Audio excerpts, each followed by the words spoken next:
आइए।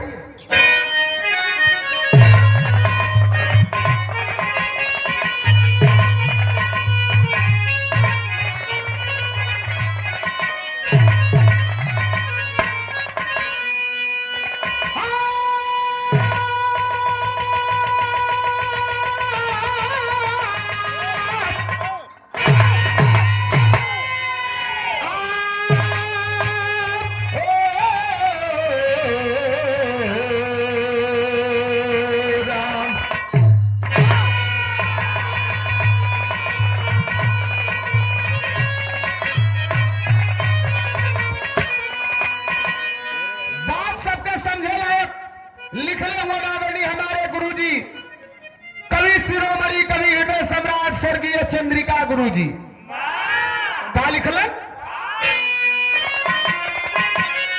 अरे वृक्ष देता है फल दूसरों के लिए और नदी देती परहित में पानी सदा, चाँद देता विमल चंद्रिका की छटा और घटा देती जीवन रवानी सदा, संत अवतार होता है परमार्थ में जिन पे पुलकित सदा से पिलाता हुए अपना सब कुछ लुटा के लिए कुछ नहीं ऐसे अनमोल दुनिया में ताता हुए।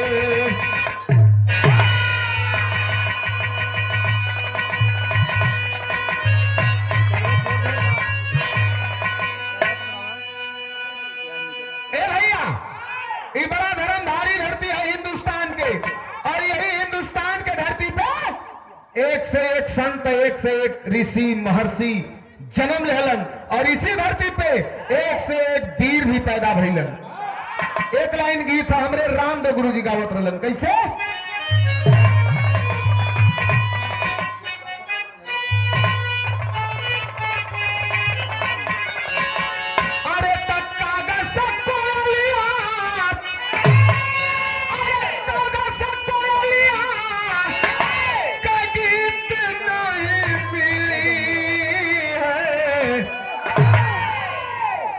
खोजल बजोरियों में, लेकिन यही के बदल के आदरणीय हमारे गुरुजी बिरहा सम्राट विजयलाल यादव गुरुजी गावत रहलन, कैसे? अरे तत्पावर बसंत से अरे बाहर जनी मांगा बिरही पपियर प्योर जनी मांगा। ज्ञानी चचा कभी बता दे वो का गावला। अरे तस्मय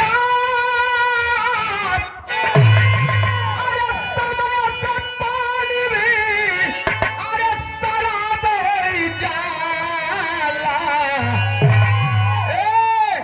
अरे कभी कभी पाथरा गुलाब हो जाला, कभी कभी पाथरा गुलाब हो।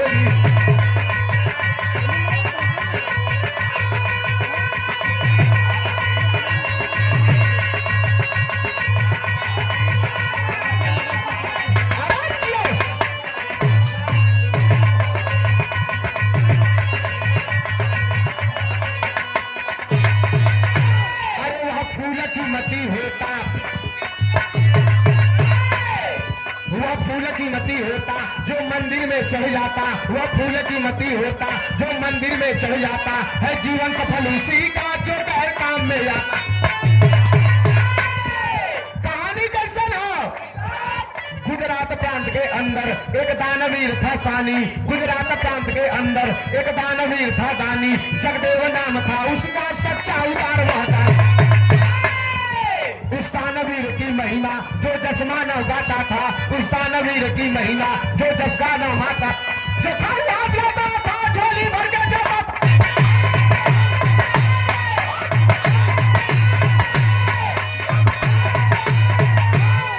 शेर हुआ। अरे भैया गुजरात के अंदर एक दानवीर जिनका नाम रहल जगदेव, और जब इतिहास का बात है सबके समझा लायक। जगदेव बहुत पैसा वाला बड़का राजा या धन पशु ना रहलन, लेकिन जितना में रहलन दान से पीछे ना हटे। जे उनके कहे आवे चवन कुछ उनके आते जुड़ा दान जरूर दे दो। उनके दान का महिमा तीनों लोग 14 भुवन में गुजर रहल की बारे जगदेव वाह। और वही नगरी में एक थे काली माई का पुजारी रहल जौने का नाम रह भाटिन। एक दिन भाटिन वो नगर के राजा के पास पहुंचल तब भयल का तर्ज लगल।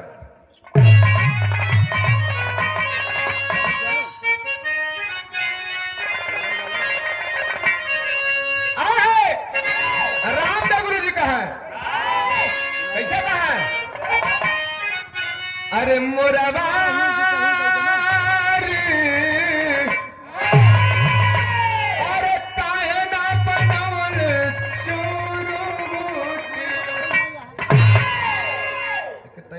माइक वाले भैया तनी ट्रेबल डाला, रोज रोज गौते बाड़ी जा। हेलो हेलो सिटी कंट्रोल रहा, गेम खोलने हुआ ठीक आवा। अरे रही वही नगारी में, अरे रही वही नगरी में, अरे भाटने का सुगरी सजनी।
जजमान की भरल है भंडार बाबू तनी यहू के कुछ दुखिया के कुछ देबा।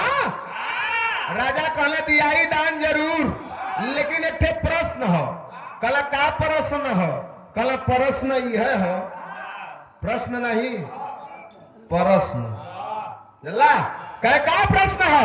कह प्रश्न यही हो कि हमसे बड़ियार कोई दानी हो इस धरती पे? उ राजा के चटुकार आदमी बड़ा पसंद रहना जे उ राजा का तारीफ करे। अरे भैया तो से नहीं कहा कोई बात, राजा उससे बड़ा खुश रहे कि नहीं बहुत बढ़िया आदमी है। जे कहे कि अरे तुम्हारी कामना नहीं कहे के जल्दी से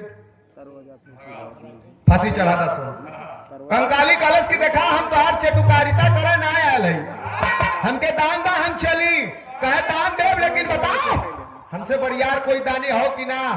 कलश देखा सत्य बड़ा कड़ुआ होला, कलश हमके कड़ुए पसंद है। बोल कहे कि अगर सत्य सुनल चाहत हुआ तो तोहरे ही राज्य में तोहरे ही नगर में रहे वाला एक अदना आदमी तुमसे बड़ियार दानी हो, ओकर कीर्ति तीनों लोक में गुजत है।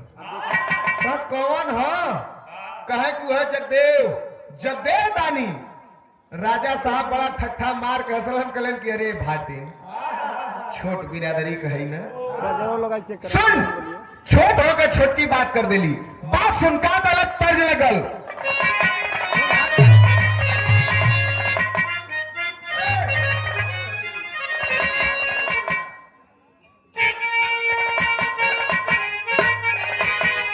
तर्ज कौनो दुल्ही के दुल्हा बड़ा चौचक नशा करत रहलन। नशा कह के घरे आवे तो मेहरारू से कहे कि घरे का बनौले है, पहले ही बता चच्चट ठे लौकत है तो असली कौन है ही बता।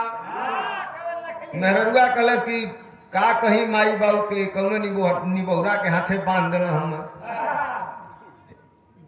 कहा का बनल है, कहीं ये परोरा हो। अब तो परोरा ले के सान के आधा खाए आधा गिरावे, सूत जाए मेहरारू बड़ा परेशान रहल। कहलस का अरे तया गिला गसैया तोरी, अरे अगिला गसैया तोरे, अरे नासा के पियाई में, अरे कितना दुरूद होला, अरे कितना दर्द होला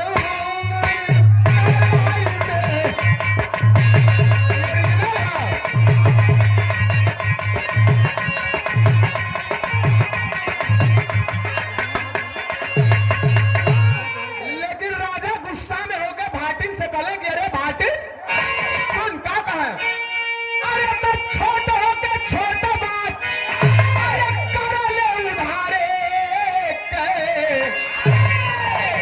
अरे छोट होके छोट बात कर ले उधारे के, अरे शेर आगे गुन गावा पागली सियार के, शेर आगे गुन गावा पागली।